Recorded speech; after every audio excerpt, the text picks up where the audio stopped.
Ya, pemirsa, lebih dari sepekan terakhir, masyarakat merasakan perubahan suhu yang semakin panas. Badan Meteorologi, Klimatologi, dan Geofisika menjelaskan perubahan cuaca panas ekstrim tersebut dipicu oleh dinamika atmosfer yang tidak biasa dan gelombang panas yang sedang terjadi di wilayah Asia.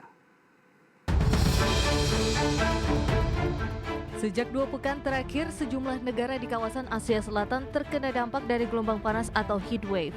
Sedangkan di Indonesia, meski suhu maksimum harian sempat menyentuh 37,2 derajat Celcius di wilayah Ciputat, Tangerang Selatan, namun secara umum suhu tertinggi yang tercatat di sejumlah lokasi berada di kisaran 24 hingga 36 derajat Celcius.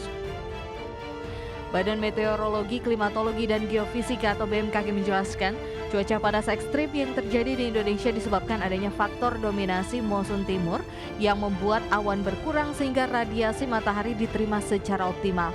Selain itu, posisi matahari bergerak ke arah bumi bagian utara sekitar 19 derajat lintang utara yang mengindikasikan wilayah Indonesia bagian selatan mulai memasuki musim kemarau.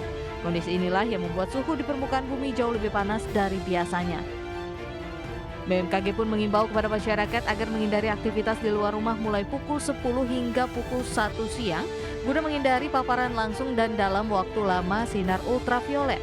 Masyarakat juga diminta banyak mengkonsumsi air mineral untuk menghindari dehidrasi, serta menggunakan tabir surya agar tidak terpapar sinar UV, mengingat cuaca panas masih akan terjadi hingga akhir Oktober 2023 mendatang. Jakarta, Tim Liputan IDX Channel.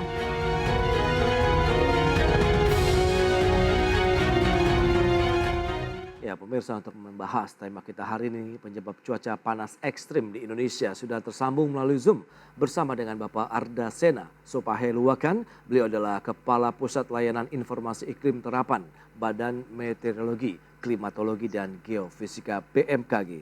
Selamat pagi, Pak Sena. Selamat pagi, Mas Prasetyo. Ya, salam sehat, Pak Sena. Sehat. Baik, apakah juga merasakan hawa yang panas, Pak, belakangan ini? Sebenarnya ini apa yang tengah terjadi di Indonesia terkait dengan cuaca panas ekstrim? Mungkin bisa dijelaskan lebih jauh ini, Pak Sena. Baik, jadi ada beberapa kontribusi. Yang pertama, memang Indonesia ini kan kita berada di wilayah tropis ya, sehingga suhunya itu kan tidak pernah jauh pada siang hari itu dari sekitar 30 derajat. Oke. Tetapi ada dua periode dalam siklus tahunan itu di mana kita sedikit mengalami temperatur lebih panas daripada biasanya. Karena disebabkan oleh gerak semu matahari yang melintas daerah ekuator itu pada bulan Maret dan bulan September. Nah, efek daripada itu adalah biasanya satu hingga 1,5 bulan kemudian itu temperatur itu sedikit lebih naik sekitar 1 hingga 2 derajat Celcius bergantung lokasinya. Nah, khususnya yang pada periode April hingga Mei ini, itu masyarakat termasuk kami sendiri juga merasakan efek kurang nyaman. Sebenarnya kalau kita perhatikan adalah sebenarnya bukan hanya panas yang berkontribusi, tetapi juga kelembaban yang tinggi. Yes. Kedua faktor tersebut, kenaikan 1 hingga 2 derajat tadi dalam periode yang sekitar 1 bulan, bertemu dengan kelembaban yang masih tinggi karena kita sedang transisi dari musim hujan ke musim kemarau, maka itu membuat efek rasa tidak nyaman, sehingga kalau orang Jawa gitu bilangnya itu kan hawa yang sumuk gitu ya. Oke. Nah, itu menyebabkan kita sulit untuk berkeringat. Nah, rasa tersebut adalah yang menyebabkan kita merasa kurang nyaman. Jadi berbeda sekali dengan temperatur tinggi yang beberapa saat yang lalu terjadi di kawasan subkontinen Asia, misalkan seperti India, lalu juga wilayah Cina dan juga sebagian dari Asia Tenggara, di mana suhunya tersebut tinggi sekali, tetapi dengan karakter kelembaban yang berbeda. Nah, itu adalah kontribusi dari faktor alamiah yang pertama. Yang kedua adalah memang tidak bisa dipungkiri juga ada efek kontribusi secara gradual naik dari dekade ke dekade, efek dari perubahan iklim ini yang kisarannya sekitar 0,1 atau 0,2 per 10 tahun. Itu ada kontribusinya. Lalu kalau kita perhatikan juga di sosial media, juga di berita itu, sebagian besar masyarakat yang menyampaikan rasa gerah tersebut atau rasa panas tersebut, bagian besar adalah masyarakat yang tinggal di daerah perkotaan. Jadi lingkungan perkotaan atau lingkungan urban itu juga membantu mengakumulasi panas karena Oke. lingkungan urban dengan banyaknya beton di jalan maupun juga bangunan-bangunan itu adalah penyerap panas yang baik sehingga faktor panas tersebut atau rasa tidak nyaman tersebut teramplifikasi atau terakumulasi lebih tinggi di daerah perkotaan dibandingkan di daerah suburban atau di Oke. daerah Baik. misalnya. Pak Sena, apakah kemungkinan memang awal terjadinya di bulan April lalu begitu, dan sampai kapan sih kira-kira cuaca panas Ya, ekstrim ini akan terjadi di Indonesia? betul, untuk periode pertama yang tahun ini biasanya adalah April hingga Mei, begitu Hmm, Mas. Lalu setelah Mei biasanya gradual menurun, oke. temperaturnya sedikit, tetapi kita gradual memasuki musim kemarau, di Hmm, mana juga masih panas, tidak setinggi yang sekarang, sedikit lebih rendah, tetapi dengan karakter yang lebih kering, udara yang lebih kering. oke. Nah, kalau kita lihat dan sudah banyak baca di pemberitaan sebelumnya, BMKG menyebutkan dinamika atmosfer yang tidak biasa, kemudian terjadi juga gelombang panas di wilayah Asia begitu. Apakah itu dampaknya yang dirasakan di Indonesia saat ini atau bagaimana? Ya sebenarnya itu dua hal yang berbeda. Yang terjadi Hmm, di Indonesia itu adalah kontribusi tiga faktor seperti yang tadi saya deskripsikan atau saya ceritakan. ya. Sementara di wilayah utara kita di subkontinen Asia, Mm-mm. Asia Tengah dan Cina itu adalah gelombang panas yang sesungguhnya. Jadi dia eh, terjadi dalam periode yang cukup lama, seminggu, di mana kenaikan temperaturnya itu cukup signifikan di atas 5 hingga bahkan 10 derajat Celcius Oke. dibandingkan dengan kondisi normal yang terjadi pada saat waktu tahun ini yaitu sekitar bulan April dan Mei. Hmm, Dan itu juga terjadi di wilayah yang luas, iya, iya. jadi dengan tidak hujan sama sekali, sementara kan wilayah kita masih hujan ya. Oke, dan juga disebutkan ada heat wave begitu. Itu benar tidak sih? Dan bahkan peluangnya terjadi 30 kali lebih besar begitu, Pak Sena. Untuk wilayah-wilayah di mana terjadinya heat wave, kalau Hmm, kita perhatikan di berita itu adalah di lintang tinggi seperti di lokasi-lokasi yang memiliki masa daratan yang luas. oke. Seperti India, Cina, Eropa, dan Hmm. Amerika itu merupakan karakter wilayah yang secara geografis memungkinkan terjadinya heat wave. Di Sementara Indonesia? di Indonesia itu Hmm. kan wilayahnya dikelilingi dengan perairan ya, eh, apa namanya, masih banyak penguapan sehingga ketika terjadinya kenaikan temperatur biasanya disangga atau dibuffer dengan kelembaban yang tinggi dan kemudian dimungkinkan terjadinya hujan sehingga mendinginkan. Oke. Jadi berbeda memang yang di Indonesia itu bukan heat wave yang Mm-mm. mekanismenya berbeda dengan yang sekarang kita alami di Indonesia. Baik. Nah, bagaimana dengan angin monsun Australia juga ini menjadi salah satu pemicunya kah? Kalau kalau mungkin bisa disampaikan lebih jauh ini sebagai informasi kepada masyarakat. Ya sebenarnya angin monsun dari Hmm. timur atau dari Australia itu biasanya menjadi ciri awal masuknya musim kemarau, Hmm. di mana nanti kita akan mengalami kondisi yang lebih kering namun juga masih panas tentunya, dan Oke. itu akan sedikit memperbaiki rasa nyaman yang dirasakan oleh masyarakat. Panasnya masih tetap ada karena kita berada di wilayah tropis, nah, namun dengan level dari kelembaban yang berkurang dibandingkan kondisi belakangan ini. Oke, dalam artian ini akan berlangsung kapan dan apakah saat ini juga pancaroba tengah terjadi kah peralihan musim tadi atau bagaimana? Betul, jadi sekarang masih periode peralihan atau Mhm, sebagian masyarakat juga menyebutnya pancaroba. Itu hanya suatu istilah. iya. Itu biasanya berlangsung hingga bulan Mei. Setelah itu kita akan gradual memasuki musim kemarau yang tadi di mana karakternya itu lebih kering. Demikian Mas Oke. Prasetyo. Nah, ini lebih nyaman yang mana kalau Anda katakan tadi kan kondisi sudah panas, kelembaban tinggi dibandingkan dengan kelembaban yang rendah atau cenderung kering pada saat musim kemarau terjadi di Indonesia setelah bulan Mei? Ya, sepertinya kita semua sudah cukup terbiasa sebenarnya hidup di lingkungan tropis ya. Hmm, Kita juga bisa melakukan adaptasi misalkan apabila melakukan aktivitas di luar. oke. Kondisi yang sekarang terjadi sebenarnya tidak eksepsional dalam artian belum pernah terjadi sebelumnya di Indonesia. Baik. Dan daerah mana saja sih yang mengalami perubahan cuaca panas ekstrem ini begitu yang berdasarkan pantauan dari BMKG begitu Pak Sena? Ya, jadi sebenarnya di seluruh Indonesia, khususnya di wilayah bagian barat sebenarnya lebih lembab daripada sedikit daripada di wilayah timur. Tapi secara keseluruhan, karena kita periodenya sekarang semuanya masih dalam peralihan, relatif semua mengalami kondisi tersebut. Tentunya ada lokasi-lokasi lain seperti yang memiliki ketinggian seperti di Malang, barangkali di Bandung yang lokasi geografisnya udaranya lebih tipis sehingga barangkali iklimnya dan juga cuacanya belakangan lebih sejuk dibandingkan lokasi-lokasi di dataran rendah, maupun juga faktor kota-kota di mana kontribusi dari lingkungan urban tersebut berkontribusi terhadap rasa yang kurang nyaman tadi. Oke, nah lantas perakiraan dari BMKG sendiri akan berakhir sampai kapan adanya fase turun tadi? Apakah bulan Mei kemudian langsung turun begitu, kemudian nanti persiapan kita masuk ke dalam musim kemarau yang menjadi siklus tahunan juga? Ya, secara gradual memang bulan Mei itu kita merasakan rasa yang seperti sekarang. Nanti setelah bulan Mei, Mei akhir dan Juni itu kita gradual memasuki musim kemarau. Baik, koordinasi apa saja yang sudah dilakukan BMKG terkait dengan cuaca panas ekstrim yang terjadi belakangan ini? Berikut ini kami sampaikan sejumlah data untuk Anda terkait dengan penyebab suhu panas di Indonesia. Ya, seperti yang bisa Anda saksikan di layar televisi Anda. Ada dinamika atmosfer yang tidak biasa, kemudian terjadi gelombang panas di wilayah Asia yang dipengaruhi oleh gerak semu matahari, pemanasan global dan perubahan iklim, dominasi monsun Australia di mana Indonesia akan memasuki musim kemarau dan intensitas maksimum radiasi matahari pada kondisi cuaca cerah dan kurangnya tutupan awan. Ini adalah beberapa faktor.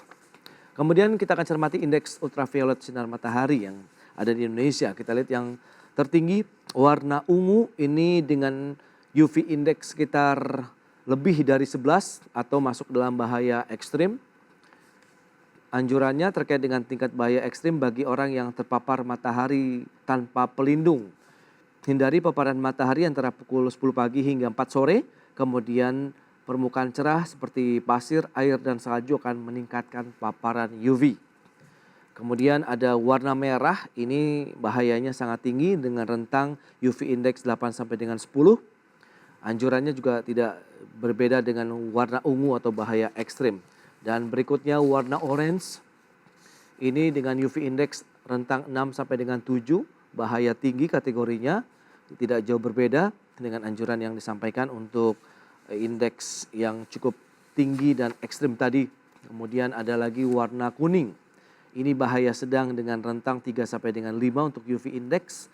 Tingkat bahaya sedang bagi orang yang terpapar matahari tanpa pelindung dan dianjurkan tetap di tempat teduh pada saat matahari terik siang hari. Permukaan cerah, pasir, air, dan salju juga akan meningkatkan paparan UV. Dan terakhir warna hijau, ini bahaya rendah, UV indeksnya 0 sampai dengan 2. Kemudian kenakan anjurannya adalah kacamata hitam pada hari yang cerah. Demikian juga dengan permukaan cerah yang meningkatkan paparan UV. Dan selanjutnya tingkat terpanas ataupun tahun terpanas Indonesia itu rentang 1982 sampai dengan 2020 tercatat di tahun 2016 nilai anomalinya ada kenaikan sekitar 0,8 derajat Celcius. Kemudian di tahun 2020 menempati posisi kedua 0,7 derajat Celcius dan 2019 nilai anomalinya sekitar 0,6 derajat Celcius. Baik, kita akan lanjutkan kembali perbincangan bersama dengan Bapak Arda Sena. Baik, Pak Sena, kita akan lanjutkan kembali Pak. Berdasarkan data tadi yang sudah disampaikan, sebenarnya hal-hal apa saja yang perlu dicermati oleh masyarakat begitu menyikapi kondisi cuaca panas ekstrim yang terjadi saat ini?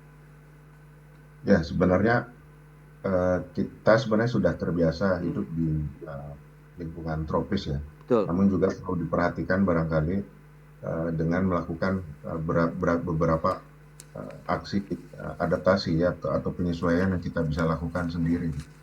Informasi tadi yang disampaikan oleh Mas Prasetyo mengenai indeks ultraviolet itu benar, tetapi bahaya-bahaya tersebut juga sebenarnya berlaku apabila keterpaparan tersebut berlangsung dalam waktu yang lama. Gitu. Oke. Kalau dalam waktu singkat ya sebenarnya masih tidak apa-apa, tentunya asalkan kita menggunakan perangkat pelindung misalkan yang bersesuaian, apakah itu topi, apakah itu payung, apakah juga tabir surya misalkan untuk masyarakat yang melakukan aktivitas di luar ruangan dalam waktu lama gitu. Oke. Kalau dalam waktu sebentar itu itu tidak apa-apa karena kita juga sudah terbiasa dan sudah beradaptasi ya.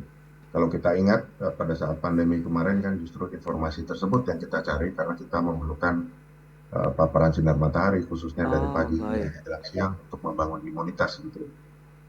Oke, itu dia. Nah, yang perlu dicermati berikutnya setelah memasuki panas ekstrim begitu yang terjadi saat ini dan kita akan memasuki eh, musim pancaroba ya kalau bisa dikatakan begitu, peralihan menuju kemarau, dan bagaimana Dan dengan musim kemarau tahun ini nih kalau kita bandingkan dengan tahun-tahun sebelumnya, Pak Sena?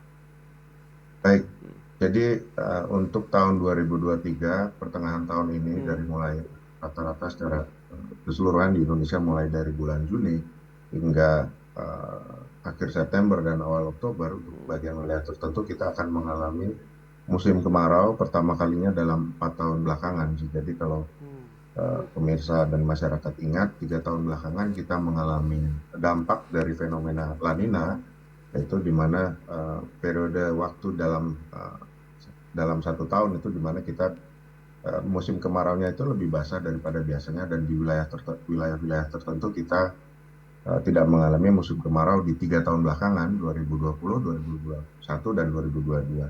Nah, untuk Oke. pertama kalinya tahun 2023 ini setelah 3 tahun kemarin kita akan mengalami musim kemarau seperti halnya kondisi-kondisi normal pada terdahulu. Nah itu kita harus melakukan serangkaian persiapan menghadapi kondisi kekeringan yang akan datang.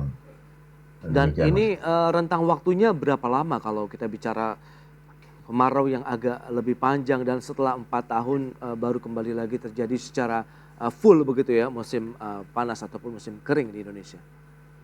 Secara rata-rata barangkali untuk sebagian besar wilayah Indonesia yang Mm-mm. berada di selatan Khatulistiwa itu akan mengalami musim kemarau mulai dari akhir Mei, awal Juni hingga akhir September dan juga awal Oktober. Jadi sebenarnya bervariasi, tetapi secara rata-rata adalah dari Juni hingga September menjelang Oktober demikian. Oke, dan apa yang sudah dilakukan BMKG, koordinasi dengan pemerintah daerah kah paling tidak untuk memberikan informasi bahwa ini loh kaitannya dengan produktivitas pangan kita dan mungkin aktivitas masyarakat juga dengan musim kemarau yang akan terjadi secara penuh begitu? Ya, jadi kami sudah melakukan serangkaian sinergi yang Mhm. sebenarnya cukup komprehensif dari level pusat hingga daerah hingga juga masyarakat yang terdampak langsung seperti kelompok-kelompok tani untuk mengantisipasi keadaan kekeringan atau musim kemarau yang akan datang. Jadi Hmm. tiga sektor strategis barangkali yang berpotensi paling terdampak atas kondisi kemarau itu adalah sektor sumber daya air ya. Kita perlu menempatkan memiliki strategi pengolahan sumber daya air yang cukup baik menghadapi Oke. musim kemarau yang akan datang. Yang kedua adalah sektor pertanian seperti tadi Mas Prasetyo sampaikan. Dan yang ketiga juga adalah sektor kehutanan di mana biasanya kondisi musim kemarau dapat menyebabkan kebakaran hutan atau kebakaran lahan di beberapa tempat khususnya di wilayah gambut yang rawan karhutla. Nah itu dia, pada saat cuaca panas ekstrim saat ini begitu, apakah titik-titik panas juga terjadi atau justru tidak karena ini tidak berlangsung lama dibandingkan dengan musim kemarau kita sendiri? Ya di beberapa lokasi kita lihat sudah mulai muncul hotspot walaupun Hmm. itu juga cepat-cepat coba dimitigasi oleh instansi-instansi yang memiliki kewenangan di ranah tersebut. Misalkan di Oke. Riau pada saat bulan April kemarin itu sebenarnya sudah musim kemarau, itu sudah muncul beberapa hotspot. Jadi wilayah Indonesia ini istimewanya memang pola musimnya tidak seragam. Misalkan tadi yang kami Oke. sebutkan di Riau, itu musim kemaraunya ada 2 kali dalam setahun. Yang pertama itu April, lalu kemudian tengah tahun nanti sekali lagi. Hmm.